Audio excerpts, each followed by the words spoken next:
Yo, Kirara, kumusta? Gulat ka no, may bago agad. Sana tuloy-tuloy na. Hindi pa tayo nakakalipat pero tinatry ko ng subukan na dalasan pa yung upload. Baka madala natin sa bagong bahay yung habit. Anyways, favor naman Kirara. Paki-like mo naman tong video natin. Pampagana rin ba? Oh, na-like mo na? Maraming salamat po. Anyways, simulan na natin. Game na.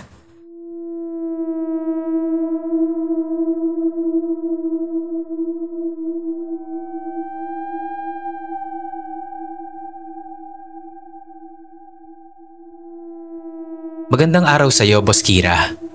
Tawagin niyo na lang po ako sa pangalang Mark. Unang beses ko pong magpadala ng kwento. Sana po mapansin. Bagong subscriber niyo po ako at lagi akong nakikinig sa mga kwento sa channel niyo bago ako matulog. Nakatira po pala kami sa Lebak, Sultan Kudarat, Mindanao. Bale ang ibabahagi ko pong kwento ay hango sa aking karanasan sa aming inuupahang bahay sa isang lugar sa Lebak na mas kilala sa tawag na Barurao 1.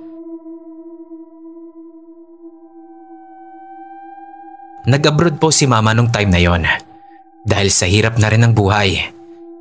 Halos 1 taon pa nga lang noon si Bunso na iniwan ni mama sa tiyahin niya. Wala po kasing magbabantay kapag nasa trabaho si Papa. Habang kami naman po ay naiwan sa pangangalaga ni Papa. Labor po kasi ang trabaho ni Papa. Ako, medyo nagbibinata na, kaya marunong nang mag-ayos ng sarili. Bale, 4 po kaming magkakapatid. 3 lalaki at 1 babae. Fast forward po tayo. Noong umabot po ng 2 taon si mama sa abroad, nagdesisyon po silang maghiwalay ni Papa. Alam ko man po ang dahilan, pero masyado pong pribado kasi, kaya pasensya na po, Boss Kira. Bale, maaga po kasi akong nakapag-asawa, nang kababata ko lang din po. Mga 17 years old pa lang ata ako noon, nung mga time na yon. Nung maghiwalay nga sina mama at papa, napagdesisyonan po namin ni Mrs. na doon na muna kami sa tiyahin ni mama na pinag-iwanan niya kay Bunso. Bale, lola ko po siya. Nakakahiyaman po, Boss Kira, pero kailangan kasi. Bale, kasama ko po ang 2 kong kapatid noon at si Mrs. Tumagal po kami doon ng 2 buwan. At dahil meron kaming hindi makasundo sa loob ng bahay ni Lola, ay agad niya kaming hinanapan ng malilipatan. Nung makahanap na si Lola, sabi pa niya, 1K lang daw ang upa sa bahay. Nakakatuwa lang, Boss Kira, kasi may sarili ng tubig at kuryente yung bahay na yon. Kaya solid talaga ang 1,000 buwan ng upa nito. So inayos na nga po namin yung mga gamit namin sa paglilipat sa nasabing bahay. Pero bago po kami lumipat, dinalaw at tiningnan po namin yung bahay. Malapit lang po ito sa kalsada at hindi po gaanong kalayuan mula sa bahay ni Lola. Kaya masaya ako kasi madali kong madadalaw sa kanila si Bunso. Unang kita ko nga po sa bahay, halos sira-sira na ito. At parang pakiramdam ko, ang dami nang tumira at umalis sa bahay na yon. Sa labas po nito, makikita po ang flowing na pwedeng pagkunan ng maiinuman. Sa tabi nga nito ay kanal naman o yung dinadaluyan ng tubig mula sa mga irigasyon. Mga 2 metro lang ang layo nito mula sa bahay. Pagpasok ko sa bahay, Boss Kira, nakita ko agad ang magkatabing kwarto. Bale, sala po, then 2 kwarto agad na may sariling mga pinto. Nilinisan po namin ang loob ng bahay. Pero hindi ako komportable habang naglilinis kami. Parang may kung anong nanunood mula sa akin na tatayuan ko. At isa pang nakakapangilabot sa bahay na yon, tumatayo po palagi ang balahibo namin. Hindi ko alam kung hangin lang ba o May kakaiba talaga sa bahay na yon. Nang umuwi na kami ng hapon nung araw na yon, hindi ko maiwasang magtanong sa barkada ko doon. Naitago na lang po natin sa pangalang Jay. Tinanong ko siya kung sino-sino na ang nakatira doon sa bahay na yon. At ang sagot niya, Boss Kira, ay ganito. Bale, 4 sila sa bahay na yan. 2 matanda na may-ari ng bahay at babaeng anak nila na may asawa na. Tinanong ko naman kung bakit sila umalis sa bahay na yon at napatigil ako ng hininga sa sagot niya. Sabi kasi niya, "Huwag kayong matatakot ha, pero 3 beses na kasing pinaglamayan yung bahay na yan, kaya umalis yung anak nila na siyang namamahala na ngayon sa bahay na yan. Marami na ring tumira dyan pero di sila umaabot ng ilang araw. Umaalis din dahil para daw silang sinasakal. Tapos lagi silang nananaginip ng masama." Natulala ako ng sandali sa kanyang sinabi, Boss Kira. Nanlamig ako nung marinig ko yun. Kinabukasan nga nun ay ikinuwento ko kay Lola ang history ng bahay na yon. Alam niya rin pala. Sadya lang na hindi niya talaga sinabi sa amin para hindi kami matakot.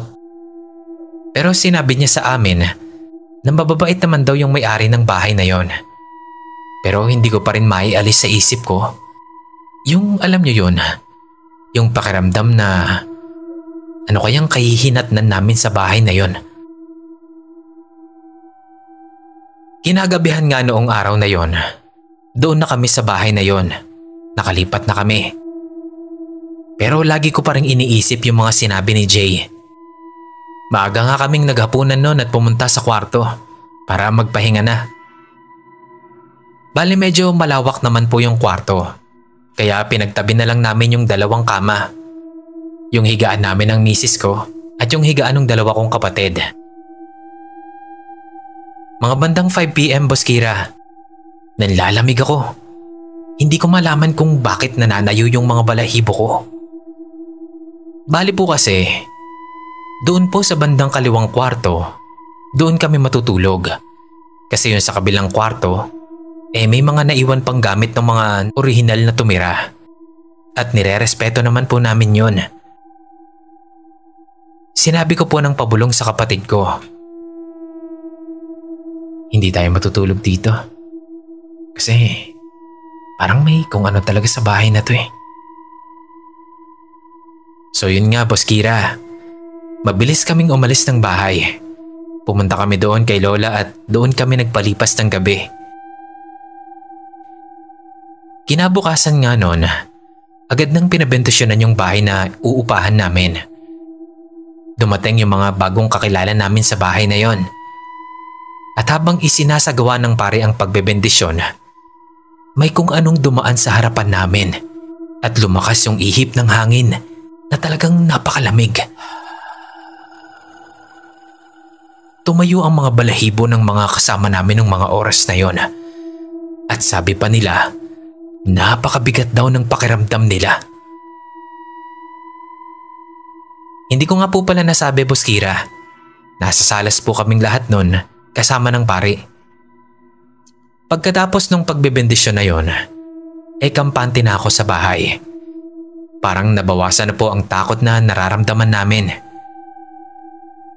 At nung unang gabi ng tulog namin doon, sa simula okay naman.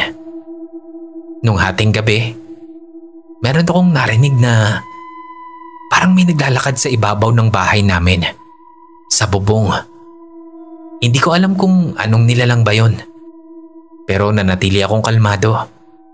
Inisip ko na lang na mga hayop o insekto lang yun para maiwasan na rin ang sobrang pagkatakot.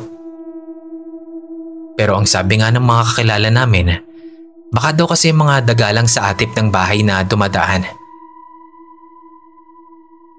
So lumipas ang ilang araw, Boss Kira. Naging okay naman ang pagtulog namin. Pero hindi ko inaasahang may mangyayari pa sa akin sa bahay na yon. Habang natutulog ako, Isang gabi, nanaginip ako. Parang may kung anong humihila sa akin mula sa bintana ng bahay at hinihigop niya lahat ng hininga ko. Gusto kong gumising mula sa pagkakatulog na yon. Pero putya, Boss Kira, hindi ko maigalaw ang buo kong katawan. At parang may bumubulong sa akin at sinasabing, "Bumitaw ka na. Bumitaw ka na. Bumitaw ka na."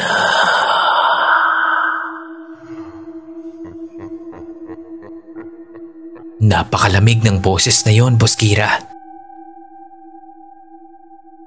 Nakikita ko ang buong imahe niya sa labas ng bahay. Pero hindi ko makita ang muka. Mabuti na lang at ginising ako ng misis ko. Puti na raw kasi yung mga mata ko at nagsasalita ako ng hindi niya maintindihan. Kaya ginising niya na ako. Doon na ako nagkamalay sa sarili ko. At ginawa ko yung paniniwala ng matatanda na kapag nananaginip ka ng masama, ay baliktarin mo lang daw yung unan mo para hindi na babalik yung masama mong panaginip. At iyon nga ang ginawa ko. Nalaman ko kinabukasan na yung kamang hinihigaan pala namin ay pagmamay-ari ng dalawang matanda na pinaglamayan na sa bahay na yon. Kaya humingi ako ng pahintulot sa kanila. Nagsinti ako ng kandila sa kwarto nila at sinabi kong, "Lolo, Lola, kung kayo man po ang nagpaparamdam sa akin, humihingi po ako ng pahintulot sa inyo na kung maaari namin gamitin ang kamang naiwan ninyo." Paawa kong sabi, "Sana po, huwag niyo na kaming takutin. Kasi wala po kaming ibang matutuluyan." At simula nga noon, Boss Kira, hindi na ako nanaginip ng ganoon kalala. Eto naman, Boss Kira, dako naman tayo sa karanasan ng tito ko. Doon din sa mismong bahay na yon. Bale, mula sa pagtira namin doon sa bahay na yon, mga 2 buwan ang makalipas, dumating roon si tito. Kasama niya ang kanyang 2 anak at asawa. Ang isang anak nila ay nasa 5 taong gulang. Then yung pangalawa, sanggol pa lang. Doon ko sila pinagkwarto sa kanang kwarto, kung saan naroon yung mga naiwang gamit ng may-ari. Nilinisan namin doon at inilagay namin yung mga gamit sa likod ng bahay, kaya naging maluwag doon sa bandang kanan na kwarto. Naikwento na rin namin sa kanila yung mga nangyari at pinagdaanan namin sa bahay na yon. Tinanong ko rin sila kung meron ba silang nararamdaman sa bahay na yon. Tapos biglang naalala ni Tito na yung anak niya nung isang gabi bigla na lang bumangon kahit nakapikit pa yung mata. Tapos ang sabi, "Pa, bata oh." Meron daw itong itinuturo sa may bandang paanan nila. Bali po, Boss Kira, sa sahig lang po kasi sila natutulog. Naglalatag lang sila ng foam. Kinabahan si Tito noon. Wala naman daw kasi siyang nakikitang bata. Hindi niya po pala nasabi sa amin agad na may third eye pala yung panganay niyang anak. Sinabi nga ng bata na lalaki daw yung nakikita niyang bata at gusto nitong makipaglaro sa kanya. Dahil sa takot ni Tito, mula noon ay hindi niya na pinapatay yung ilaw sa tuwing matutulog sila. Mas malakas raw kasi ang presence nila kapag madilim. At natuklasan nga rin namin na may nalunod daw na bata doon sa kanal. Doon sa sinabi ko sa unang bahagi ng kwento. At sa may bandang baba nga raw nila nakita yung bangkay ng bata na yon. Sa bandang baba ng bahay na inuupahan namin. Pero ibang kwento na po yan, Boss Kira. Hayaan niyo po pag nagka-time ulit, ikukwento ko. Tumagal kami doon ng halos 7 buwan bago nakauwi si Mama mula sa Saudi. At ayun nga, sa wakas, nakalipat na rin kami ng bahay Di bali po pag may oras, ipapasa ko po ang litrato ng bahay na yon. Hanggang dito na lang po, Boss Kira. Salamat po sa pagbasa. Sana marami pang subscribers ang darating sa channel niyo po. Mapa YouTube man o Spotify. God bless us all po. Salamat po ulit.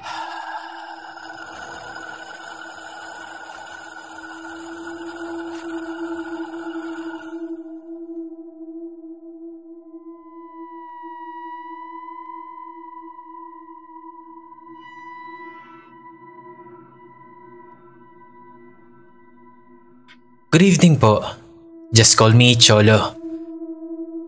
This is a second time na isisend ko yung story ko. Medyo hindi po malinaw ang isinend ko noong last time. Pero sana po, mabasa nyo din itong story ko na to. Na-discover ko lang itong podcast mo through a friend of mine. At naging avid fan na po ako ng horror podcast dahil dito. Thank you po if ever na ma-feature ito. Kung usapang paranormal po, bata pa lang ako, sanay na ako sa mga ganyan. Noong una ay ikinukwento lang ng mga kapatid ko, hanggang sa ako na mismo ang nakaka-experience nun. Pero ang ikukwento ko ay recent experience ko lang dito sa dorm na tinutuluyan ko. Nang nag-college ako ngayon sa isang university, na hindi ko na lang sasabihin kung alin, ay tumira ako sa isang all-boys dorm. Ang dorm na to ay isang malaking space lang. Tapos mayroong 2 separate na kwarto na naglalaman ng tig-3 bunk beds.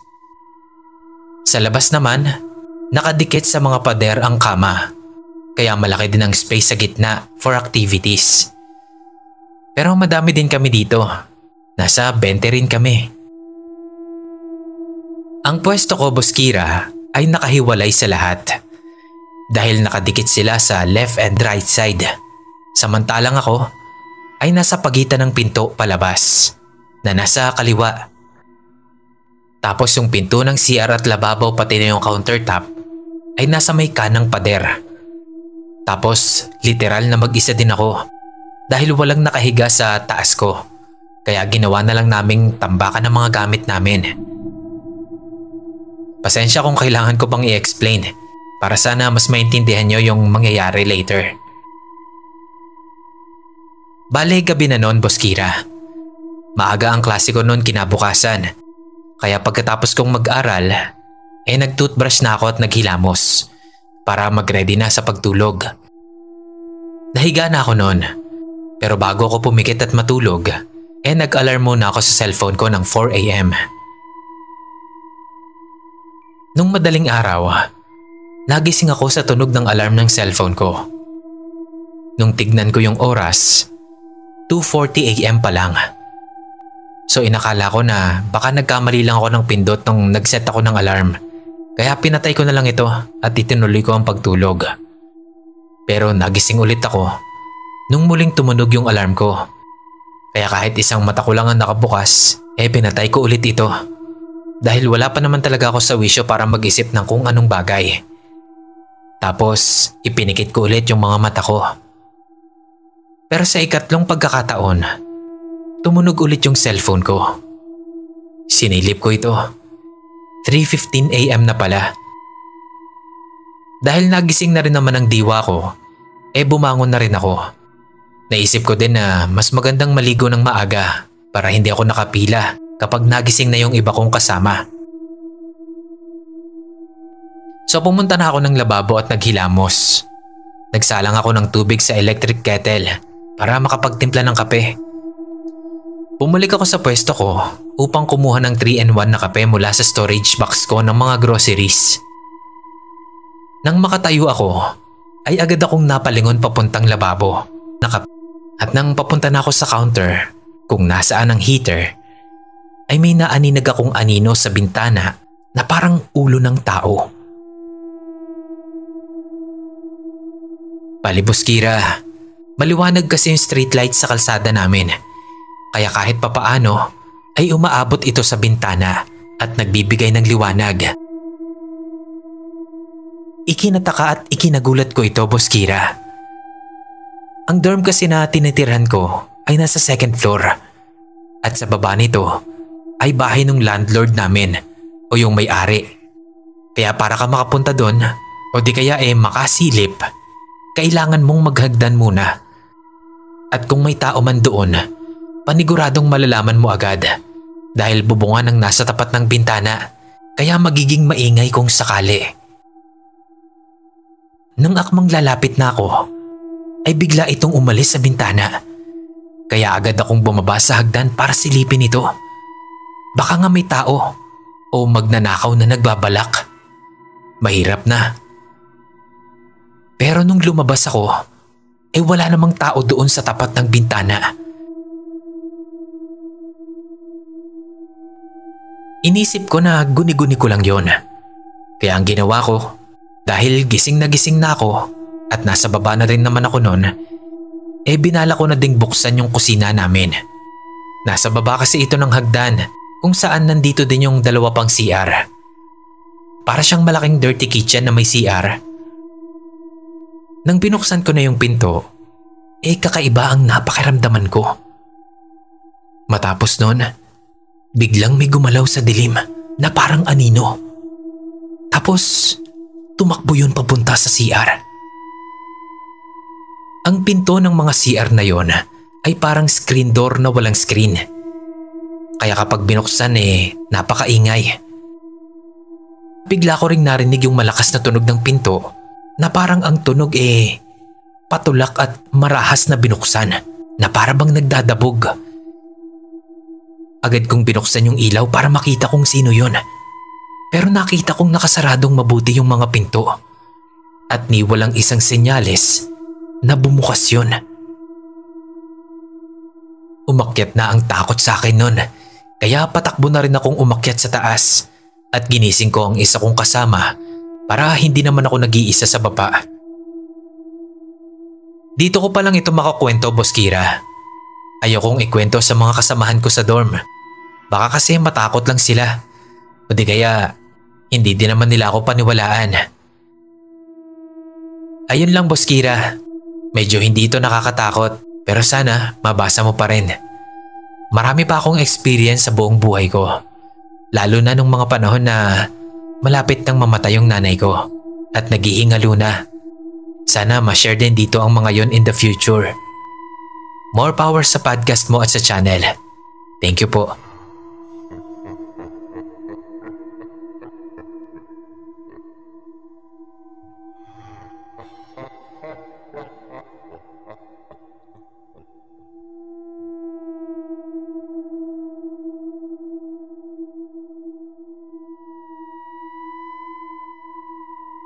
Hello Sir Kira, good day po. Matagal na po akong listener sa inyo. Actually, nakikinig ako habang tinatype ko ito. Ako po si AJ, 29 years old from Marikina. Ang kwento ko ay tungkol sa karanasan namin ng kapatid kong bunso. Nangyari po ito way back 2020 pa, bago ang lockdown. So eto na nga po ang nangyari. Galing ang kapatid ko sa puntod ni Papa. Kasama niya ang girlfriend niya. After po nun, kinabukasan ay nilagnat na siya. Ikalawang gabi, may lagnat pa rin siya at mas tumaas pa ito o tumitindi pa pagsapit ng 6 PM. Kaya tumawag na sila mama at nanay ng magtatawas. Taga-kabilang street lang yon. Nung mga araw na yan, nasa trabaho ko. Kasi panggabi ang shift ko. Kinabukasan naman, ikatlong araw, gumaling na ang bunso kong kapatid. Mula nung natawas at nahilot siya. Ito naman yung karanasan ko. Gabi po yun. Nakipag-inuman ako sa kabilang barangay. Mga 7 PM ako umalis nun. 1:00 na ng madaling araw ako makauwi. Dito na nga nangyari sa akin ang bangungot. Katabi ko nga pala nung time na yun sa higaan yung bunso kong kapatid. Nung nakatulog na ako, siguro mga 1 o 2 oras ang nakalipas, dito na nag-umpisa. Nakatagilid ako noon at magkaharapan kami ng kapatid ko. Pero may isa pang tao na kakasya sa pagitan namin sa higaan. Pagmulat ko, actually, nakapikit pa rin ako nito. Bahagya ko lang na naimulat yung mata ko. Kasi nga, pinabangungot na ako nung mga oras na yon. May nakita akong babaeng sobrang payat. Kalbo o parang nalalagas yung buhok. Nakabelong itim ito at nakatayo sa may pintuan. Medyo malapit sa paanan namin. Sa takot ko, ipinikit ko yung mga mata ko. Pagmulat ko, nasa may paanan ko na siya, nakaupo. Ipinikit ko ulit yung mga mata ko. Pagmulat ko ulit, nasa pagitan na namin ng kapatid ko yung babae. Nakaharap siya sa akin at yung kaliwang braso ko ay nakapasok sa bibig niya.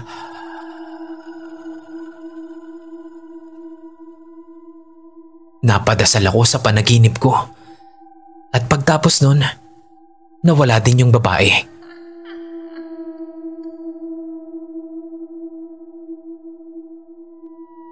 Kinabukasan, ikinuwento ko agad yon kay mama.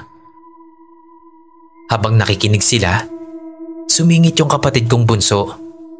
Habang dinedescribe ko yung babaeng nakita ko sa panaginip ko, biglang sabi niya, iyon din daw yung babaeng nakabati sa kanya. Sabi daw ng magtatawas. At nasundan daw pala siya ng halos 13 kaluluwa pagkatapos nilang bumisita sa puntod ni Papa. Nasundan sila sa bahay namin.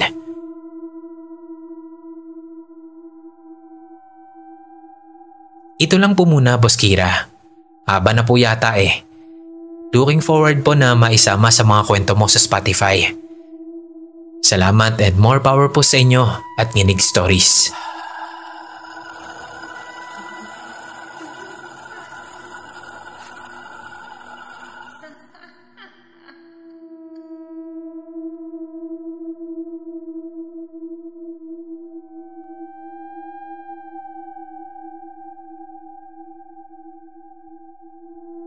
Hi Boss Kira, kumusta?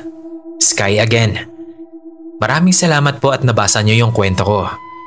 And hopefully, mabasa niyo po ulit itong ikukwento ko. Itong ikukwento ko po ay unang karanasan ko na makakita ng multo. At nangyari to nung high school ako, dito sa tinutuluyan naming bahay. Ang ugali ko po kasi, Sir Kira, ay tulog sa araw at gising naman sa gabi kapag walang pasok. Tulog na nga po ang lahat nun. Mga 12 AM na nun. Ang lumang bahay po kasi namin compound kasama ang mga kapatid ng mama ko. Illustrate ko lang po muna yung bahay namin. So pinto, tapos bintana sa gilid. Nakatapat naman ang bahay ng tita ko. So sa labas po ng pinto ng bahay namin ay mayroong ilaw para hindi naman madilim. Ang bintana pa namin noon ay jalousie. Tapos clear na clear yung salamin. Tapos yung kurtina namin ay see-through. So kitang-kita mo talaga yung tao sa labas kung mayroon man. Hilig ko po kasi noon na magbasa ng pocketbook. Yung mga Precious Hearts romance. So mabalik tayo. Habang nagbabasa ko, may naramdaman ako na parang may nakatayo sa harap ng bintana. Pero nung una, hindi ko lang pinapansin. Hanggang sa nung ililipat ko na yung page ng binabasa ko, doon ko na siya nakita. Nakatagilid siya. Maliit na lalaki lang. Nakabarong na kulay brown. Yung usual na ginagamit sa mga patay na nakaburol. Ganon. Nung una, hindi nag-sync sa utak ko na may nakatayo nga doon. Hanggang sa nung mapakurap yung mata ko, ay bigla siyang nawala sa kinatatayuan niya. Doon ko lang na-realize na multo pala yung nakikita ko. At sa ganoong oras ay sino naman ang magsusuot ng barong tapos tatayo lang doon.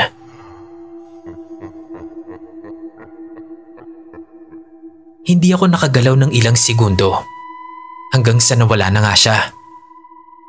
Doon na ako mabilis na tumakbo papasok sa kwarto.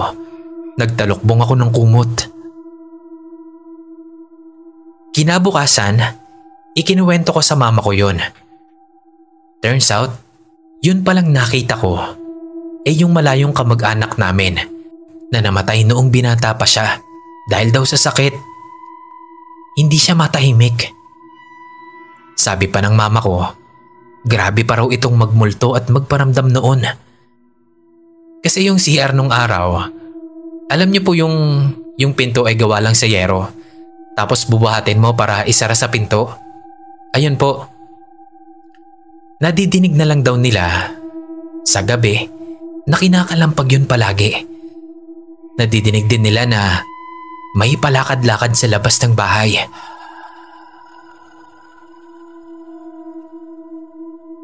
Sa palagay ko naman po natahimik na siya. Makalipas na rin ang maraming taon.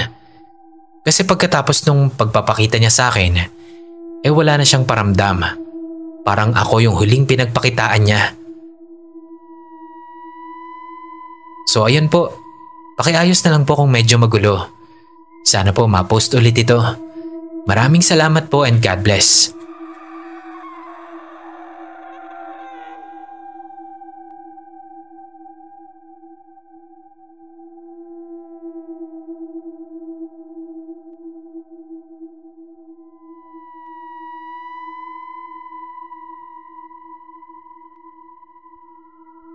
Hello ulit, Sir Kira.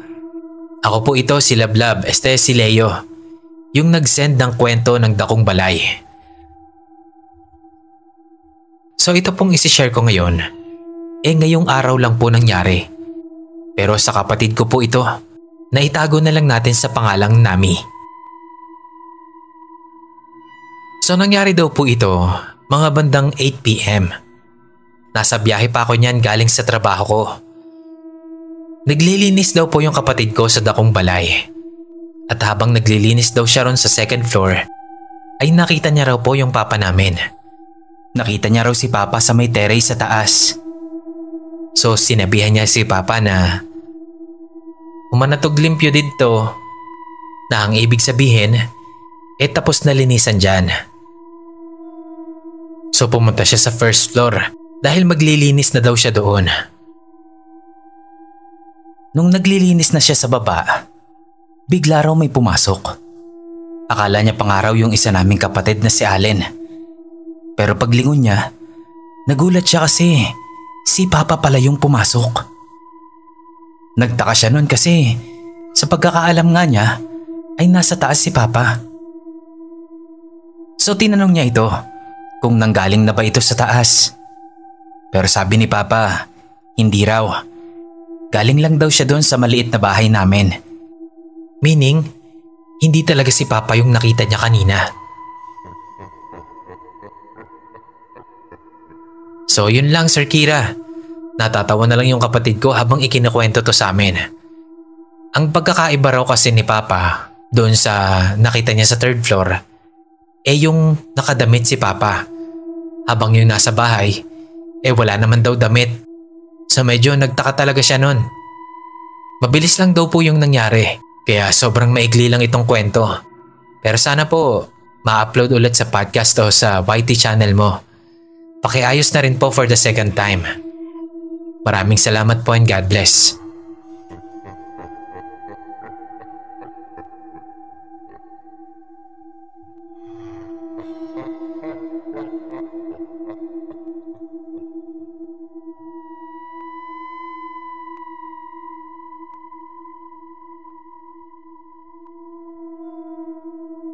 Ako po si Mai.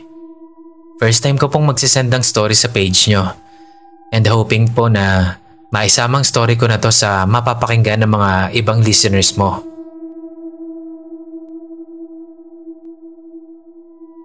Silent listener po ako sa podcast nyo. And nag-e-enjoy po akong makinig during break time or kaya kapag inaantok during work hours. Gusto ko lang din po sanang mag-share ng story about sa mga bagay na related sa paranormal. Bale, ang kwento po na isi-share ko ay base sa experience ng kaibigan ng aking tatay. Nangyari po ito last January. This year lang po. Meron po kasing abandonadong bahay na binabantayan ng aking tatay. Kakilala po namin ang may-ari at ipinagkatiwala po ang bahay sa amin dahil nasa malayong lugar din sila. Bale, pumayag yung may-ari na doon ilagay yung mga gamit ng tatay ko sa pagkukonstruksyon. Kontraktor po kasi ang aking tatay. Maliban po sa mga gamit na yon, doon din nakalagay ang mga alagang manok ni tatay. Bandang 4:00 ng hapon, inutusan ng tatay ko ang kaibigan niyang si Kuya Barod na pakainin ng mga manok niya. Malapit lang kasi ang bahay na tinutuluyan ng kaibigan ni tatay doon sa abandonadong bahay na yon. Sinunod naman yon ni Kuya Barod at agad na pumunta sa bahay na yon. Pero hindi pa nga nakakatagal sa loob si Kuya Barod ay agad na siyang lumabas at tumatakbong pumunta kay tatay. Namumutla daw ito nung nakita ni tatay at parang takot na takot. Ang sabi ni Kuya Barod, kukuha na daw sana siya ng pagkain ng manok nang mapansin niya na punong-puno daw ng dugo ang sahig ng banyo doon sa abandonadong bahay. Nagtataka daw siya dahil wala namang patay na manok sa loob ng banyo. Yung lalagyan kasi ng pagkain ng mga manok ay malapit sa banyo at wala ring pinto yun, kaya kitang-kita din agad ang loob ng banyo. Pinuntahan naman agad nila tatay yung bahay at chinek yung banyo. Pero wala kahit maliit na bahid ng dugo doon sa banyo na yon. Pinakalma na muna ni tatay si Kuya Barod bago niya pinauwi. At hindi na rin muna niya pinapunta si Kuya doon. Nakwento agad ni tatay sa amin yon. At may sinabi rin sila about sa history ng bahay na yon. Yung dati daw umuupa doon, way back 90s pa, ay marunong magtanggal ng bata sa sinapupunan.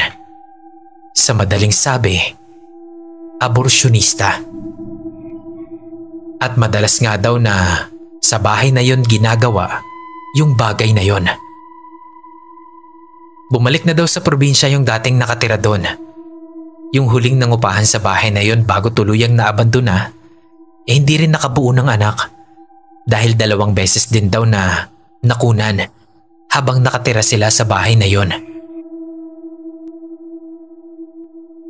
Napapaisip tuloy ako, maaari kayang nandoon pa rin ang kaluluwa ng mga inosenteng bata na namatay sa bahay na yon? At maaari kayang may kinalaman yung history ng bahay na yon sa nangyari sa huling tumira doon? Yun lamang po, Sir Kira. Sana po kinilabutan kayo sa story ko. Thank you po and more power sa channel ninyo.